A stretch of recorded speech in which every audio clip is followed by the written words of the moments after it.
Okay, ladies and gentlemen, welcome to the first edition of the Sledgehammer Fight Show for 2015.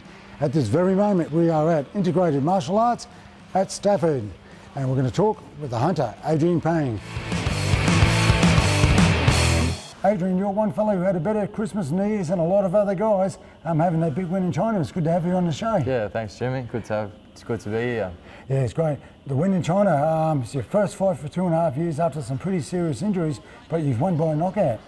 Yeah, I debuted for ONE FC in their first show in China. It was actually just 18 months since my previous fight, and I actually won by submission, by a chokehold in the third round. Well, it would have been a pretty special moment for you, being so long out of the ring after the injuries you did suffer down the Gold Coast. Yep. They're pretty severe injuries from what I've seen on video.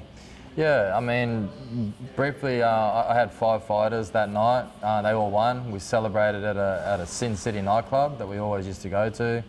It was early hours of the morning. None of us were drunk. Anyway, long story short, I got tackled by 2 bouncers from behind, and I got restrained while I got my head smashed in by several islanders that we all know who they are.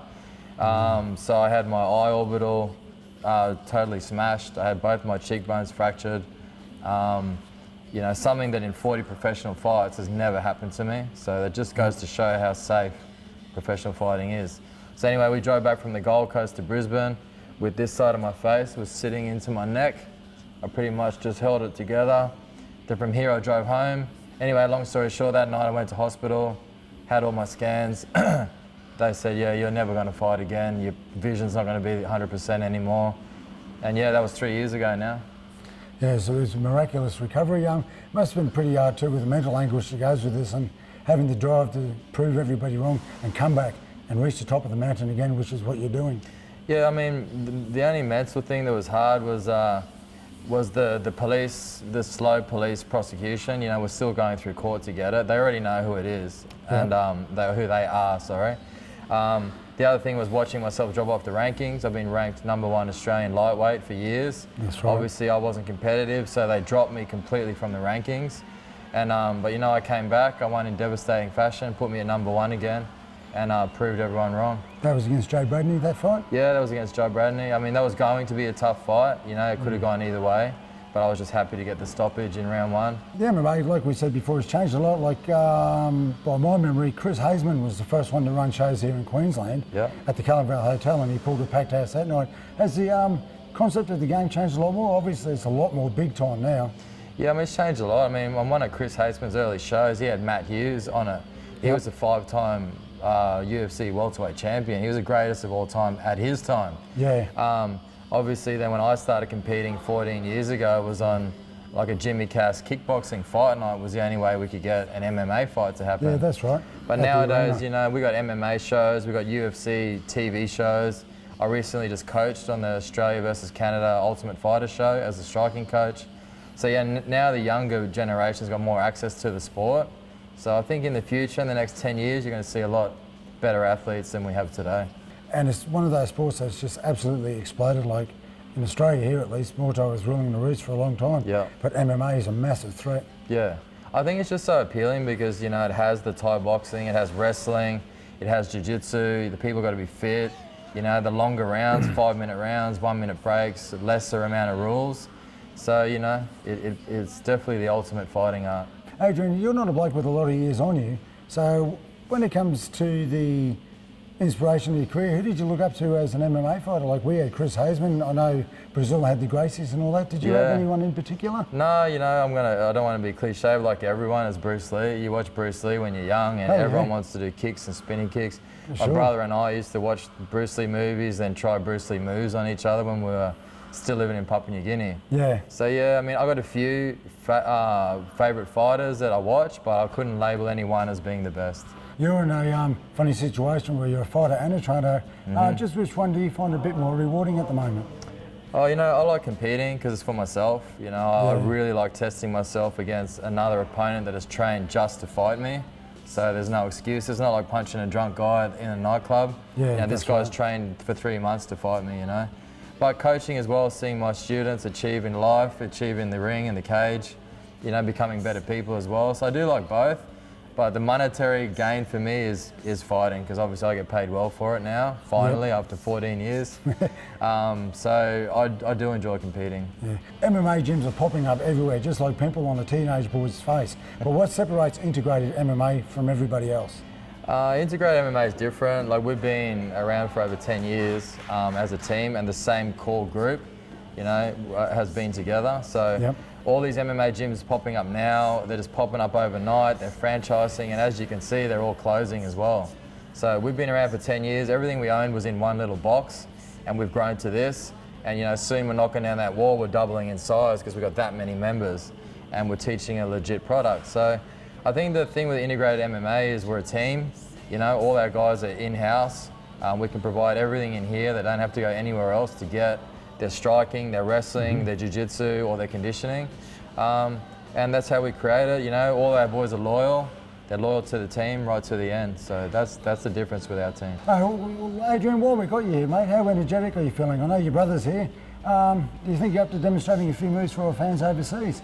Yeah, I got my brother Adrian Pang here. So yeah, I'll be happy to show some moves to the fans and finish with the choke that I submitted my opponent with in my last bout.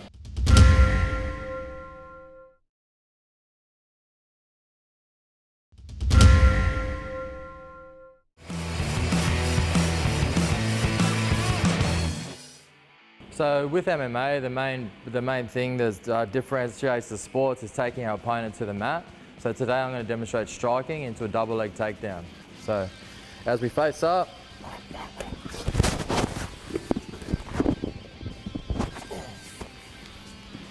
okay, so I'll just break that down for you. So basically, as we face up with our opponent, it can be a number of techniques, it doesn't really matter, but I'm going to enter with striking to create a defense.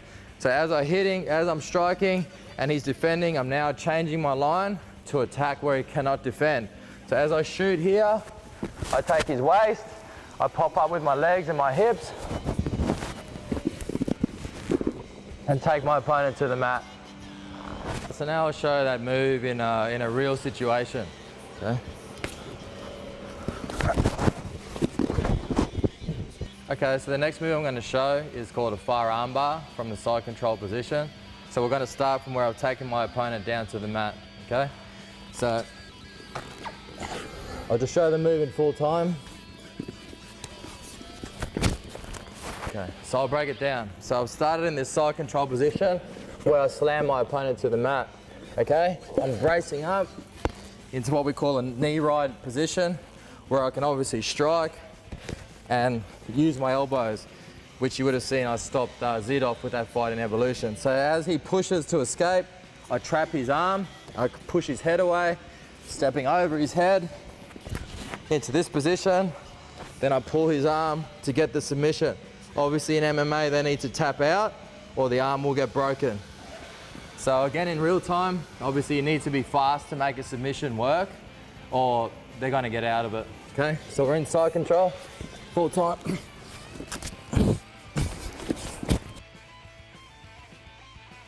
Okay, now I'm going to show a different attack from the same position I took him down on. It's called a rear naked choke, so RNC attack.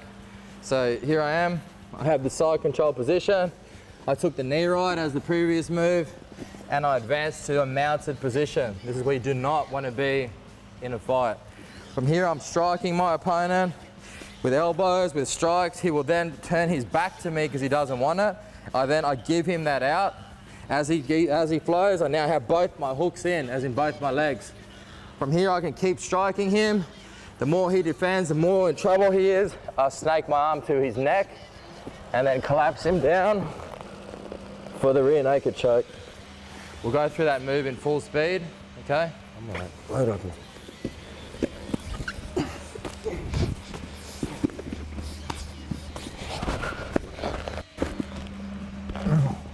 Obviously with that move, in MMA you can tap out. If you do not tap out to a choke like that, you will go to sleep. So same thing, I'm going to show another submission move from the side control position where I landed after I took him down. This is called a guillotine choke, and it's the same choke I used to submit my last opponent in China for 1FC. Okay, so we're in this side control position. I've come to my knee right as previously. I'm looking for my strikes, I'm smashing him, he's trying to get out. I now let him think he can get out. As he comes up, I trap his neck. I keep letting him reverse me. And I capture my shin across his stomach, that across his back, and apply pressure to his neck to get the choke. So this is as fast as it happens. With submission, it's about tricking them into a position. So I think he will think he has space to get out, and then I lure him into a trap and I catch him. So again.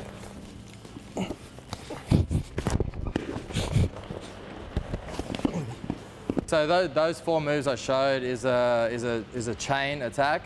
With MMA, we normally have 3 or 4 moves from every position we can use and go to. So as you can see, I took him down, then it gave me 3 options. I could take the far arm bar, I could take the mount, strike him, make him give me his back, choke him out, or I can let him out, making him think he has a way out, then I take his neck and I choke him. You know, that's just 3 options, and you know, we've just got a handbook full of options from every position that you can submit your opponent. Ladies and gentlemen, that was a great look at the amazing life and career of Adrian Pang. Now once again, you've just watched the Sledgehammer Fight Show.